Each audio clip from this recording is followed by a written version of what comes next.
A Páscoa é uma das festividades mais antigas de que se tem notícias, atravessando gerações durante milhares de anos. Mas quantos realmente conhecem sua verdadeira origem e significado? Na verdade, a história da Páscoa é frequentemente distorcida e mal interpretada, inclusive por muitos cristãos que falham em compreender o propósito correto da Páscoa dentro da revelação divina para a humanidade. Nós sabemos que a história da Páscoa é caracterizada pelas promessas de Deus e a liberdade de um povo. Mas para compreendermos essa história de forma completa, precisamos considerar os eventos que ocorreram desde o tempo dos patriarcas de Israel e as terras do Antigo Egito até a cruz que foi erguida cerca de 2000 anos fora dos muros de Jerusalém e que marcou para sempre a história do mundo. Então, neste vídeo você vai conhecer a verdadeira história da Páscoa, descobrindo sua origem, seu significado histórico e espiritual para o povo judeu, e entendendo também sua profunda conexão com a fé cristã centrada na morte e ressurreição de Jesus Cristo. Mas antes, se você ainda não se inscreveu aqui no canal, inscreva-se agora para não perder mais nenhum vídeo. Por aqui nós podemos começar dizendo que a Páscoa é uma celebração judaica, instituída por Moisés seguindo uma ordem específica do próprio Deus. A primeira Páscoa Jud foi realizada no mês de Abib, que se tornou o primeiro mês do calendário litúrgico judaico e que, após o exílio na Babilônia, passou a ser chamado de Nissan. Esse mês corresponde ao período entre os meses de março e abril em nosso calendário. Porém, a história da Páscoa tem suas raízes ainda antes do tempo de Moisés. Aproximadamente 500 anos antes da instituição da Páscoa, no Egito Deus falou com Abraão acerca do futuro de sua descendência, o povo de Israel. O Senhor avisou Abraão que os israelitas seriam peregrinos em terra alheia, eles seriam reduzidos à servidão e oprimidos por 400 anos. Porém Deus também prometeu que julgaria a nação que dominaria os filhos de Israel e os libertaria da opressão. O tempo passou e mais tarde, José, que era bisneto de Abraão, foi traído por seus irmãos e vendido como escravo a comerciantes ismaelitas. Indo parar justamente no Egito e, depois de enfrentar muitas dificuldades, segundo o plano soberano de Deus, José se tornou governador daquela terra, sendo responsável por liderar as ações que garantiram que os egípcios tivessem mantimento numa época de terrível escassez. Mas aquela crise levou a casa de Jacó até o Egito em busca de alimento. Então os irmãos de José descobriram que ele havia sido exaltado por Deus naquela terra e que ali a descendência de Abraão sobreviveria durante algum tempo. Os israelitas viveram com dignidade no Egito, mas José e toda aquela geração morreram e chegou o tempo em que se levantou um faraó que não conhecia José e esse faraó escravizou os filhos de Israel. Porém, depois de 400 anos que os israelitas estavam no Egito, Deus levantou Moisés como libertador de seu povo. Esse processo envolveu 10 pragas que o Senhor enviou contra os egípcios e foi a última praga que consistiu na morte dos primogênitos do Egito, o episódio que deu origem à celebração da Páscoa. A Bíblia registra que quando Deus anunciou a 10ª praga, ele também deu instruções a Moisés de como os israelitas deveriam proceder.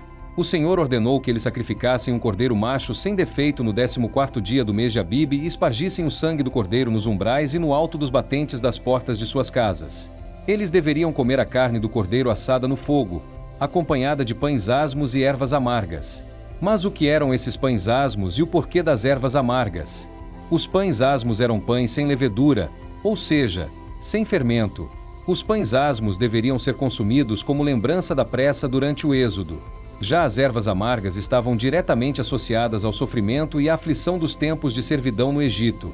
O Senhor também ordenou que eles comessem com pressa, com os lombos cingidos, sandálias nos pés e cajado na mão, pois naquela mesma noite Deus passaria sobre o Egito.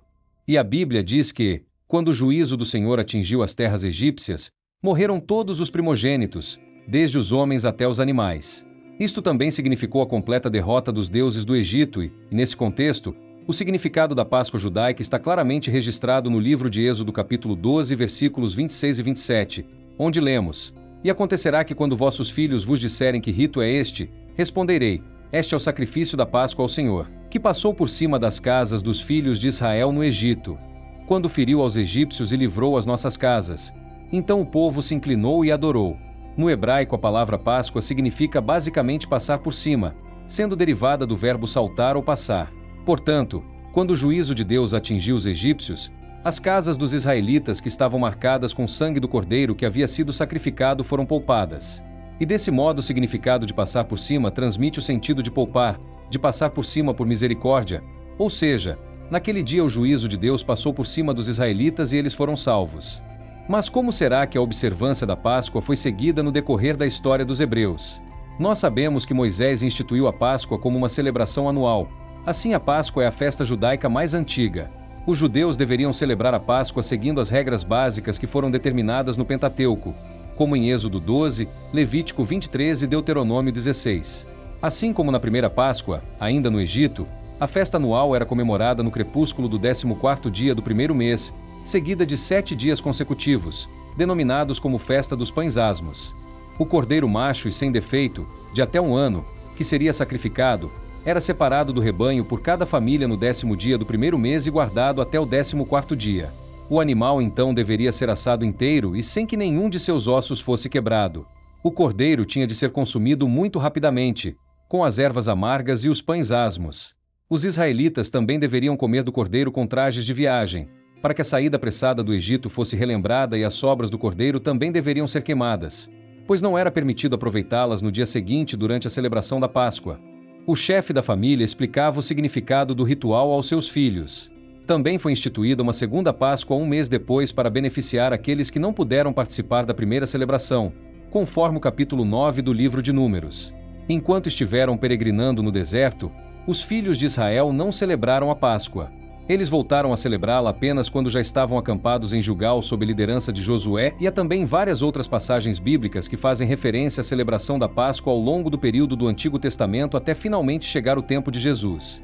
Então, no texto do Novo Testamento, nós lemos que Jesus era levado por seus pais a Jerusalém todos os anos para a festa da Páscoa, e no Evangelho de João, por exemplo, encontramos pelo menos 4 referências à festa da Páscoa durante o ministério terreno de Jesus. Nessa época, o cordeiro era sacrificado na área do templo, e seu sangue era lançado por um sacerdote sobre o altar. A refeição pascal podia ser consumida em qualquer casa da cidade, e era comum que os judeus se reunissem em grupos, assim como o grupo de Jesus e seus discípulos que se reuniam no cenáculo, formando um tipo de unidade familiar por ocasião da Páscoa. Visto que todos os cordeiros deveriam ser mortos antes do crepúsculo do dia 14 de Nissan, a quantidade de sangue que resultava de todos esses milhares de sacrifícios era enorme. Historiadores dizem que durante alguns dias as águas do riacho próximo ao Templo de Jerusalém ficavam tingidas de vermelho por causa de todo aquele sangue, e isso, obviamente, servia como lembrança em relação ao preço do pecado.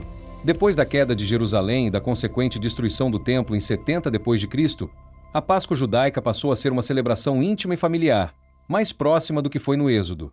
Já que não era mais possível realizar todo o ritual feito no templo, porém a verdade é que todo aquele sangue derramado dos cordeiros sacrificados na Páscoa judaica apontava para o único sangue capaz de realmente prover expiação do pecado, o sangue de Jesus Cristo. Os cordeiros imolados na Páscoa judaica serviam simplesmente para simbolizar o sacrifício perfeito que Deus providenciaria para resolver o problema do pecado do homem.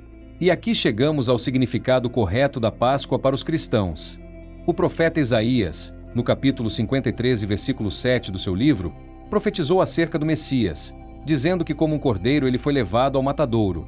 João Batista, falando acerca de Jesus, o apresentou a todos como o Cordeiro de Deus que tira o pecado do mundo. Jesus foi traído, preso e crucificado durante a festa da Páscoa em Jerusalém, e assim como o cordeiro pascal sem defeito, no sacrifício de Cristo, nenhum de seus ossos foi quebrado, cumprindo-se dessa forma o que fora profetizado pelo salmista no Salmo 34, verso 20. Tudo isso ocorreu muito provavelmente numa sexta-feira, embora alguns defendam também a possibilidade de ter sido numa quarta ou quinta-feira. Aqui vamos considerar a sexta-feira como a posição mais tradicional dentro do cristianismo histórico.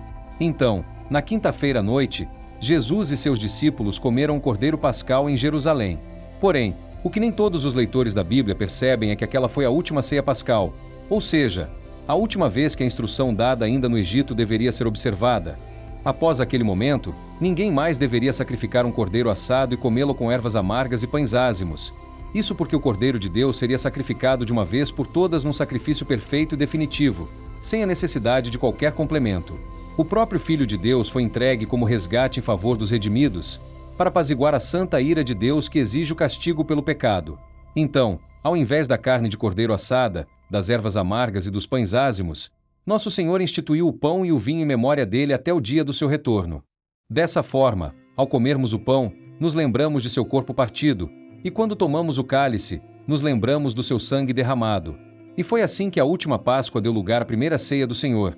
E também é interessante notarmos que a Páscoa apontava para o futuro, para frente, era o símbolo do que haveria de vir, o prenúncio da promessa que haveria de se cumprir. Já a ceia do Senhor aponta para o passado, para trás, como símbolo da promessa que já se cumpriu, ao mesmo tempo que serve de esperança para a consumação de todas as coisas no dia do retorno de Cristo. A última ceia Jesus participou com seus 12 discípulos, e a próxima ele prometeu participar com todos nós na glória celestial. Então, a pergunta que muitas vezes surge neste ponto é: os cristãos devem ou não celebrar a Páscoa? É importante entendermos, conforme já foi explicado, que a Páscoa era uma festa judaica, um símbolo que apontava para o sacrifício do Filho de Deus. Então, quando o Verbo se fez carne e habitou entre nós, ele cumpriu definitivamente o significado que a Páscoa tipificava. A Páscoa era sombra, Cristo é a realidade. Em outras palavras, celebrar a Páscoa judaica é celebrar aquilo que era temporário, é voltar ao que é inferior. O escritor de Hebreus expôs essa verdade como tema principal de sua epístola, e assim ele apresentou Cristo como a nossa Páscoa perfeita. Na primeira carta aos Coríntios, capítulo 5 e versículo 7, o apóstolo Paulo foi claro quando escreveu que Cristo é o nosso Cordeiro Pascal que foi sacrificado. Dessa forma, nós cristãos não celebramos a Páscoa uma vez por ano, entre os meses de março e abril, mas nos reunimos para celebrar a ceia do Senhor durante o ano todo em memória de seu sacrifício no Calvário. Ali, seu sangue foi derramado, satisfazendo a justiça de Deus e impedindo que seu povo fosse lançado em condenação eterna. Se alguém me perguntasse qual o significado da Páscoa para os cristãos, eu diria que para nós a Páscoa significa que, pelos méritos da obra de Cristo na cruz, a ira de Deus passou por cima das nossas vidas. Pois nos umbrais de nossas portas, seu precioso sangue atestou que fomos justificados. É por isso que, num determinado sentido, os cristãos não comemoram a Páscoa, antes celebram a ceia do Senhor. Outra pergunta que geralmente as pessoas fazem é: de onde veio a tradição envolvendo coelhos, ovos e chocolates? A verdade é que esses elementos foram incorporados posteriormente à Páscoa. Frequentemente, as pessoas defendem o uso desses elementos, alegando que o ovo supostamente simboliza a nova vida e o coelho a fertilidade. Quanto ao chocolate, talvez a melhor explicação seja de que, associado aos outros dois elementos, ele é bom para o comércio. Mas, seja como for, de fato, esses elementos não possuem qualquer ligação com a Páscoa judaica ou com a ceia do Senhor. Infelizmente, em muitas igrejas, esses elementos são incorporados até mesmo num tipo de culto especial da Páscoa, e particularmente eu não concordo com isso.